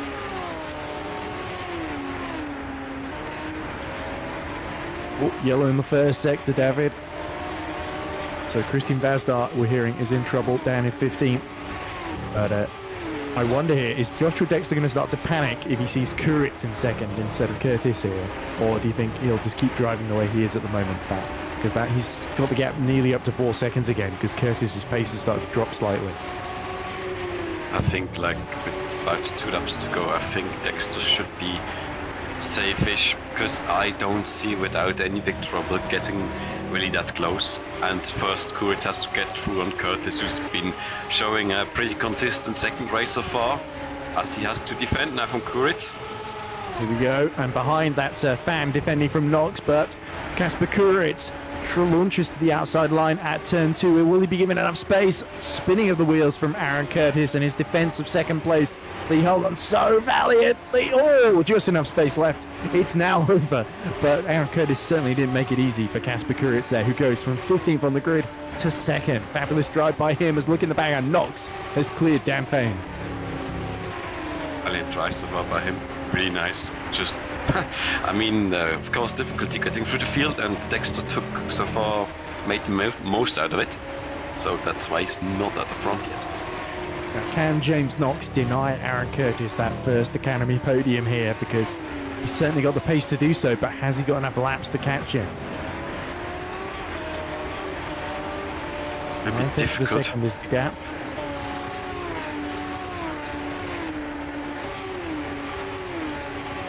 Yeah, so Aaron Curtis losing time then after being passed by Kasper Kuritz. And Rotjarv is setting personal best 1:30.4. I think that's the fastest lap of the race actually, down in 6th position, but he's 5 seconds behind this battle. As we look at James Knox pushing on Kasper Kuritz, he might close on Joshua Dexter. In fact, closed by 7 tenths the previous lap, but with only one more to go, Joshua Dexter, I think, is well on his way to winning this one. If he keeps it calm, it should be in his way. There's not really that much that he could lose so much time with if he just keeps it where black stuff is. Yeah. And what can Curtis do here to make the car as wide as possible to keep James Knox behind as we see another yellow in the first sector? Not sure who that is for. Oh, Dexter's lost a lot of time actually, as we see Dan Fain losing a couple of positions, dropping down to 7th then. But look at this. Kasper Kuritz has cut the gap to Dexter to 2.9 seconds then. So there is a threat here. Can the Estonian make it 2 from 2, or can Joshua Dexter hold on? Eric Kamedi looks like he's just fallen out of the race on the final lap, which is a shame for him. But Lopez is out. Oh no! Oh, How that's a did big that shame for happen? Junio Lopez. So Just gotten ahead. did he potentially run into the place. back of Dan Fain there? Because he just caught up to him. So I wonder if Dan Fain going slowly was caught out by Lopez closing in on him. But Joshua Dexter here, 2.5 seconds ahead of Kuritz. Kuritz is coming, but Kuritz is going to run out of laps and run out of time here. As look at this, Curtis defensively driving to keep James Knox at bay. But only one more corner to go for Joshua Dexter, who will take his 3rd win in GPV Academy. He crosses the line, and it's a win for It's very Britain's close. Joshua Dexter. Only by less than 2 seconds from a very, very charging Kasper Kuritz, who goes from 15th to 2nd in a very, very impressive drive. 1st and 2nd, that's his 2 results here. Curtis does hold on from James Knox to take his 1st podium after a very, very impressive performance in this reverse grid. And Reitberg is just going to hold off Sandak and Manikandan, who gets into the top 8. But look behind at Alex Tong from the very back of the field to 9th. Take a bow, Alex. Finest drop Just beats P15 by Panasenko now. too. What happened there? And there's Dylan McKenna. So our pole sitter in the reverse grid, he will just keep to 11th. So that's definitely a solid result considering how much ground he'd lost there to gain a couple of places near the end and beat Pano. Big times Dylan cars McKenna would have damaged. hoped for more. Colin Harvack now up to 15th because of it, and he's down into last place from the car still running. Yep, so not the ending that Dan Fain would have hoped for, but Caroline Harvig ends the event with a much better result. P15 for the Danish driver. And there's Julian Kerr. Unfortunately, will have to be content with 16th place, so Julian surviving race 2, much to his satisfaction, you might say, but hopefully he would have hoped for more, I think. He's even retired. I'm wondering if that was even maybe possible fuel? I hope not. Yeah, let's certainly hope not. But with everyone having crossed the line, you can probably take a peek at the final results then. So, Joshua Dexter takes victory in race 2 from Kasper Kuritz. Aaron Curtis takes his 1st podium. I believe it's his 1st one. If he has finished on the podium before, let me know. But Waffle says give the penalty to Van Huave, not Van Cole. Interesting view there from him. James Knox just misses out on the podium, but a great drive from him nonetheless. Some great moves on the way to 4th. Kurt Rotjarv will have to be content with 5th ahead of Martin Reitberg. Rashid Sandak is 7th ahead of Mano Manikandan. Alex Tong gets from the back of the grid to 9th, and Seba Panasenko rounds out the top 10. In 11th position, it is Dylan McKenna from Janus Pano. Christian Vazda is 13th ahead of Alvin Tran. Then it is Caroline Harvig ends the race in 15th position. Junio Lopez retires right at the end in 16th. Julian Kerr is 16th. Then our non-finishers: Dan Fain, Eric Kamedi, Carl McManus, Colin Van Huwe, Van Cole, who was disqualified, Sorzio, Johnson, and Maple, of course. So certainly for some drivers, joy; for others, discontent then, David. So With that all done, that's all the racing. So shall we transition into our interview room, David? This makes, by the way, Joshua Dexter's third win and Aaron Curtis' second podium. Second, I thought he'd been on the podium before. You're right. I'd forgotten Brands that. Hatch last year. It was, yes. One that I was even commentating on that race as well. I should have remembered. It's difficult with this kind of, chaotic racing at times. Yes, especially with race twos. And they all kind of blur into one, the 5 different series in GPV sometimes. But interview room is populating. So shall we talk to Kurt Rodyard first, who was 3rd, of course, in race 1 and 5th in race 2. So Kurt Rodyard then comes to join us in the interview room. So a great start in race 1, Kurt. And then unfortunately a few places lost, and then before you fought for your way back into the final step of the podium in 3rd.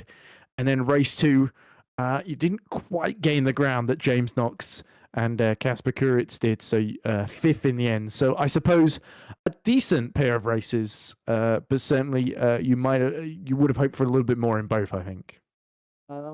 I think the results were the best I could hope for. Race 1, the pressure was on because the objective was, of course, to beat Lopez for that academy seat. So it gave me such pressure on myself, so I couldn't really concentrate really well. So I didn't have the rhythm in race 1.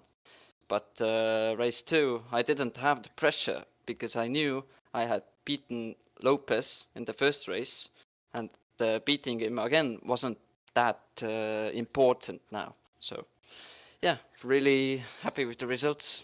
Much better than Melbourne for sure. Yes, certainly. So great to see you, of course, back on the podium. You said, of course, that FS2 Academy team drive is what motivates you. Is that going to be your goal for the rest of the season, or do you think getting a few more podiums, potentially a win in Academy, is the goal now? Let's see what future brings. Of course, I want to get in the FS2, so of course, if they don't take me, then some wins will be nice in Academy. Certainly. So, David, any questions for Kurt before we let him go? We were looking at, again, wing and handling stuff, and we were thinking you were struggling a bit more maybe in the middle sector, and then maybe suffered a bit of dirty air and lost a bit of the cars ahead, so you lost a bit of time there possibly. So did you try to maybe get a bit more top speed out of down the straight to overtake, or just didn't quite handle as you wanted today?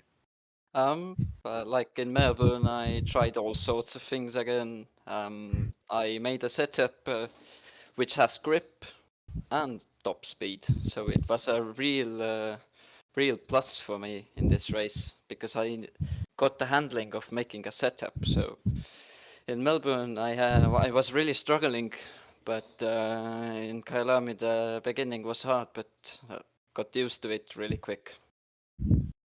All right. Okay, well, thanks, man. Yep. No Congratulations on the 3rd place, Kurt, and we wish you best of luck for the next Academy round at Suzuka on the 8th of April. Thank you. See you then. I'm sure we will. But anyway, as we let Kurt Rodyard leave, who shall we talk to next? Shall we save the winners till last and go for Aaron Curtis next? Yep.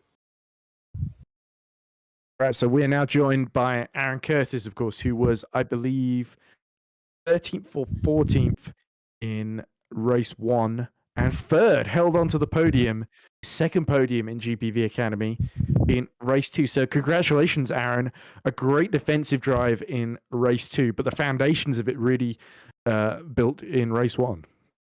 Yeah, honestly, I'm not sure how I managed to hold on to P3 in the last lap, if I'm being completely honest. Like, P4 was literally right behind me as we were going into the final corner, so I just thought like I was not going to hold on to it, but I managed it somehow. So I'm very pleased with myself now. Yeah, certainly you kept James Knox at bay, which not many people can say that. I think Mateus Micah can, and maybe one or two others who've been part in Academy this season. But wow, and even Kasper Kuritz, who of course was on fire this in both races, you really put up a great fight with him. I was certain that the two of you were going to make contact, but you kept it. You gave him absolutely no more space than was absolutely necessary through turns 2, 3, and 4, didn't you? Yeah, I want to have a good fight with him at least, because like I saw him coming from like a good few laps away, and I was ready to fight him no matter what. Like I just didn't want to give the P2 up, but he was just too good for me today. I have to give it to him on that. Yep, and even Dan Fain, who was behind you for quite a lot of the race, he made a big mistake, and that put him into the clutches of the front runners, of course, from race 1. And so, yeah, that really shows the defensive job you did, that a lot of quicker drivers behind you just could not find a way past you. So you have to take your hat off to Aaron there. David, do you have any questions for Aaron before we let him go? Let's just say at the initial fastest laps, even from the race, and then keeping keeping Dan away and still keeping Joshua Dexter inside. Were you at the end maybe also struggling a bit on the tire wear, and that's got them closing in on you, or it's just they had a bit more inside themselves? And honestly, I think they just had a bit more inside themselves, if I'm being honest. Like, my tires, they felt fine throughout the entirety of the race. I was able to keep my lines consistent and whatnot. So I think that's why they caught up to me. I think they just had a better car set up than I did. all right, but yeah, really good run so far, and congrats on P3. Yep, thank you. Yeah, I'd forgotten, David, that he was actually lapping faster than Joshua Dexter at the start of race 2 at certain points there. So, yeah, it certainly shows That's true. the drive that Aaron put up there. So, thanks for putting on a fabulous show for us, Aaron, and we wish you all the best of luck at Suzuka in 2 weeks' time. Yep, thank you. All right, shall we talk to Joshua Dexter himself next, and then do Kasper Kuritz? And if we got time, Dylan McKenna at the end. I love, by the way, the interview room says, I love Edward Hunt ×2 there. So somebody seems to be a fan. Let's let Joshua Dexter in now and hear what he has to say. So we're joined now by Joshua Dexter, of course, fresh off of his 3rd win in GPV Academy. Congratulations, Joshua. But of course, the day didn't start all that well this evening with a difficult qualifying P19 on the grid. You fought your way through to, I think it was 12th. And then from there, you made a brilliant start, overtook 3 cars into turn 1, and then never really looked back. You just kept the pace very, very consistent, and won by 2 seconds in the end over Kasper Kuritz then. So congratulations. That was a very, very good drive, and it was really set up by you fighting for the field in race 1. Yeah, I mean, qualifying, we can just skip past, let's be honest. I mean, it was kind of just. Well, Caroline Harvick was happy because she outqualified you. Yeah, I was gonna say, I was like, oh god, why am I this far back? Because like P18, it's like, oh, I think that might be my worst qualifying actually, like ever. So no, I mean, it's real bad qualifying. I think like a 130.6. So I kind of put myself really far back, and then obviously having to just go straight through the field and just try and see where I can get to.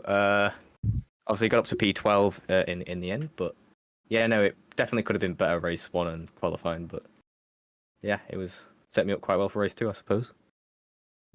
And when you saw that Kuritz was fighting his way through the pack, and I think going into penultimate lap or final lap, he got by Aaron, didn't he? Did that make you panic ever so slightly because you knew he was capable of really, really quick lap times there, or did you think, if I just keep doing what I'm doing, I can hold on here, I don't need to worry?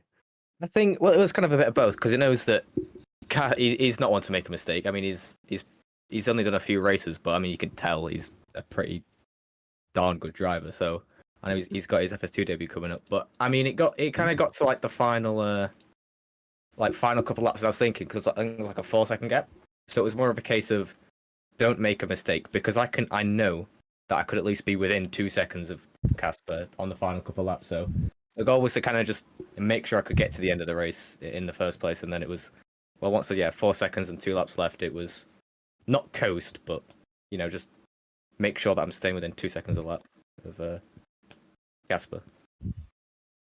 David, do you have any questions for Joshua? Well, yeah, let's go talk about not too much about qualifying. Like, was there a struggle at first, like getting a feel for the track. Maybe it's not your preference, you don't like that too much, or there was a bit of difficulty to get the setup work here, and then of course, then maybe you've also been eyeing then the reverse grid in the end when you saw that it didn't quite come together. And for once, I didn't jinx you. Also, that was really nice. But yeah, did it did it with difficulty of like getting settled on the track, or just unlucky not getting it together there? I don't think, because I mean, throughout the week I'd done a bit less because I had a really bad Saudi race and that just put me off for a bit. So I I did do a little bit less than what I probably should have done, and then it's kind of just lack of consistency going into qualifying. So I wasn't able to convert anything at all. In fact, I set a faster lap time with race fuel in, so that was good. But no, because to be fair, I do like the track, and I've driven it on a couple different cars, couple different sims, and it's just I just wasn't able to get the lap that I wanted to get together, and it kind of just I mean, like you said, it set me up kind of nicely towards the end of race 1, where basically no matter where I finished, it would put me in quite a sterling position to get the race win in race 2. It is a difficult track after all. As I said during the race, like once you miss a line, you're a bit in trouble. But you made the best out of the second race, and kind of I was right for once. So congrats made again a on the beautiful win. start too. Yeah. Yep. Yeah. That start was. I was debating whether to do it or not because I wasn't sure how early or late they were going to break, but I managed to get down the inside and stop the car. So. Yeah, we were certain you weren't going to make it on the brakes in time, and then you amazed us completely.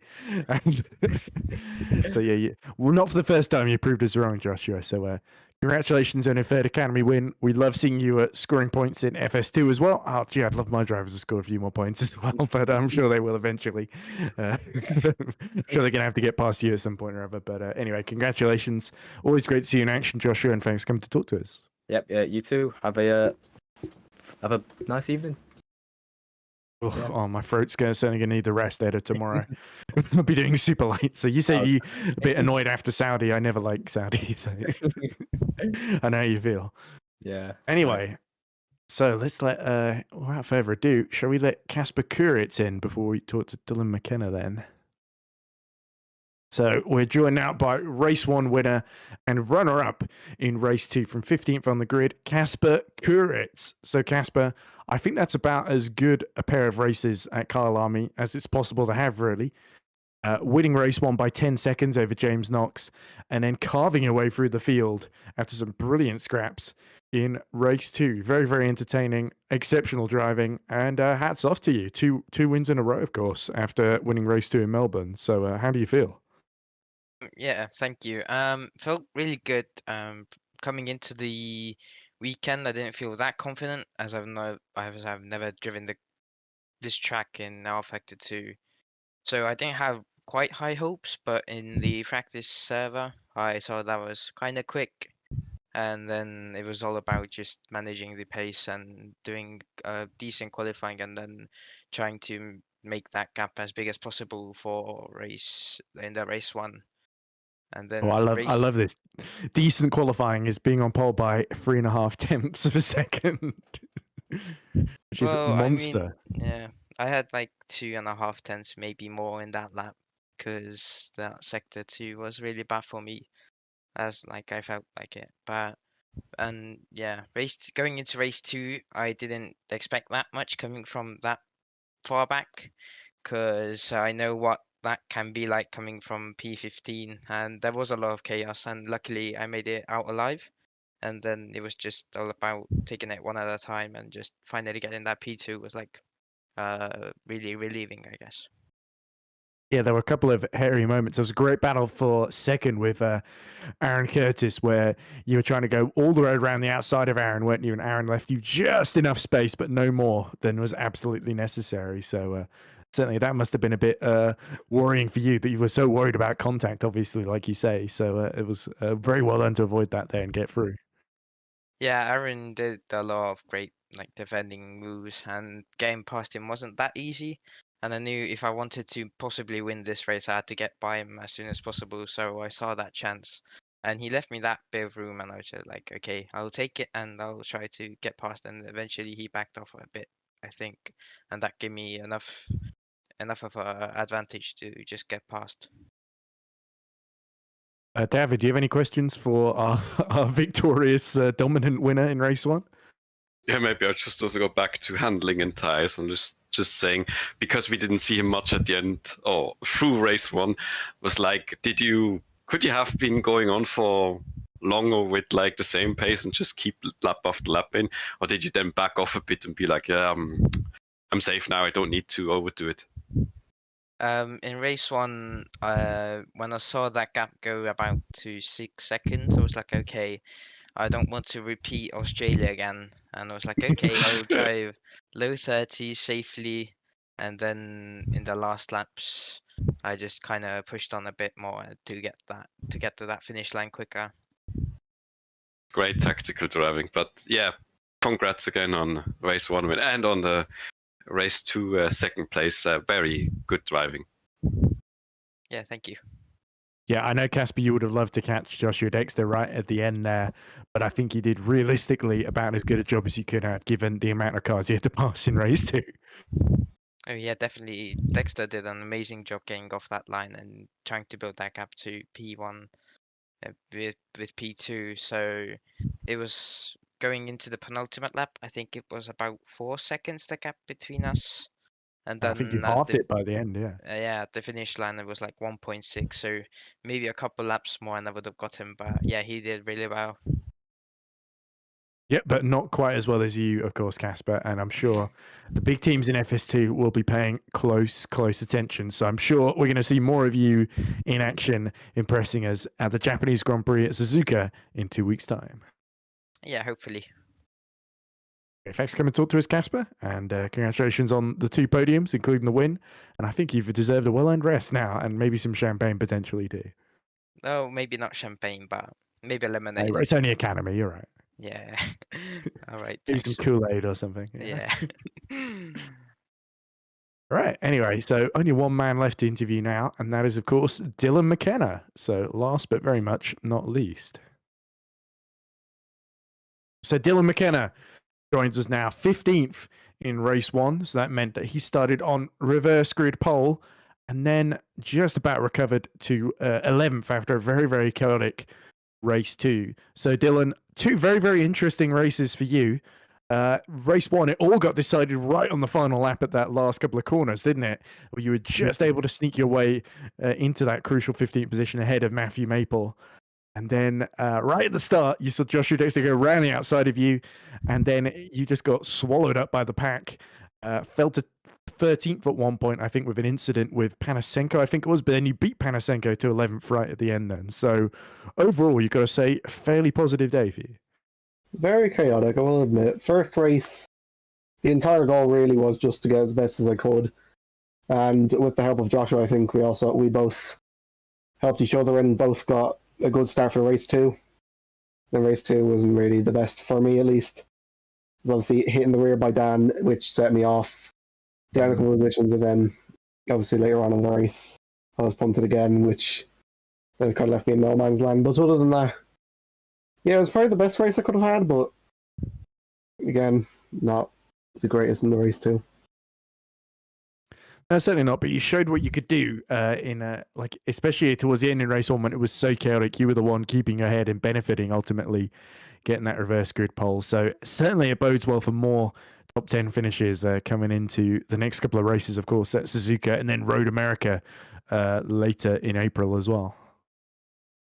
I mean, Suzuka is one of my favorite tracks of all, but I mean, that's hopefully will transcribe into my performance there. But Road America I've rarely driven, so that'll be a new experience for me, but hopefully they'll turn out as good as this one. A lot of people were saying they hadn't driven a Kyalami very much before in R-Factor 2, including Casper, who won, of course. So he said that he mainly did most of his laps in the practice server about 20, 30 minutes beforehand. And he said, it looked kind of decent. Qualifying went decent, I think was his word. And that was like on pole by 3.5 tenths. But anyway, David, do you have any questions for Dylan before we let him go? Yeah, again about like Dan and Dylan both did a very respectable pace and were keeping up with the guys in the middle. I was just gonna ask again, like, how would it have been if it'd been maybe a bit less chaotic in race 2? Like, you were looking really good at the top 10. Were you happy, confident with the car setup, and Taiwan was doing well, and you were looking to have a good result? Was the setup for you to your liking, and did it work well? Yeah, well, at the start it wasn't really. Before, like, I think I changed the setup about 5 minutes before practice, and then or before qualifying, but it felt fine then, which I was kind of glad. But basically, it would have just been a rinse and repeat of race 1. Basically, keep the guys behind as much as possible, but obviously that's not how things panned out. That's a shame, but still, I think you did a good job. They drove well, so sorry for that. But again, good job on that. Absolutely. Nothing to feel ashamed of at all, Dylan. And once again, putting in some really, really quietly impressive drives. I'm sure we're going to see more from you at Suzuka in 2 weeks' time, because as you say, a track you absolutely love. So I'm sure it's going to be fun. At least, certainly lapping on it will be fun anyway. That's the hope. Oh, we all live in hope, don't we, Dylan? So thank you very much for coming to talk to us, and enjoy the rest of your evening. Thank you. Right, so as we let the last of our drivers leave the commentary box, David, free to reflect on what's been definitely very chaotic. I had one of my drivers pop into my Hunter Birch simulation chat to say, I think the Academy standards are the worst they've ever been. Academy standards were mad low today, I think, exact quote from him. Certainly, I think some of the front runners showed some great standards, though. I think maybe near the back, the likes of Dan Fan may be struggling a little bit more to keep it under control, but certainly plenty of entertainment. I have to say, for how this track is and how the curbs can, at a moment's notice you're in the wall or something, I thought, even for especially lap 1s, I was like thinking the guys were really, the guys and the girls were doing really well to keep it together, and there were some unlucky moments, but I was feeling some points pleasantly surprised that it worked a bit better than Melbourne and other places before. So maybe that sounds a bit surprising, I say that, but the only really thing that I thought was a bit dangerous was that attempted friend maneuver to get somebody back to the pits, which I would say, please don't do that. But otherwise, I was, again, as I say, pleasantly surprised. Also, pleasantly surprised for Joshua Dexter having the pace and bring it home and making one of my, bets picks not completely backfire on me again, as I always do. But it was an action-packed evening, and I like to see that continue again in Suzuka. Yep. So it looks like Joshua Dexter was born under a lucky star tonight, so you should keep him safe in that race, David. I was just looking up Dylan McKenna's results at Japan last year, and of course didn't participate, so it will be the first time we get to see him in action on his favourite circuit, so looking forward to that. And great, by the way, to have all that interaction from people in the chat. Leslie says, average iRacing lobby, not going to lie. To all that was going on in race 1. I think lots of people pretending to be Kasper Kuritz's dad as well. Not just Kaido in the chat, which is quite funny. But anyway, I think now will be a good time to wrap up the broadcast. So, David, thank you very much for joining me. Thank you very much to Domenico for running the broadcast, and Vincent for giving him a few pointers and help here and there. Thank you very much to you for watching. So we will be back tomorrow, where I will be helping to fill in for the Super Lights broadcast at Jeddah in Saudi Arabia. And then on Thursday, don't miss Super League, the second round of our big championship, our main series here at GPVWC, where, of course, Omagorgu will be looking to hold on to that championship lead from Jan Grankvist and Tom Stevens. So thank you very much for watching, and it's good night from me and good night from Kyalami.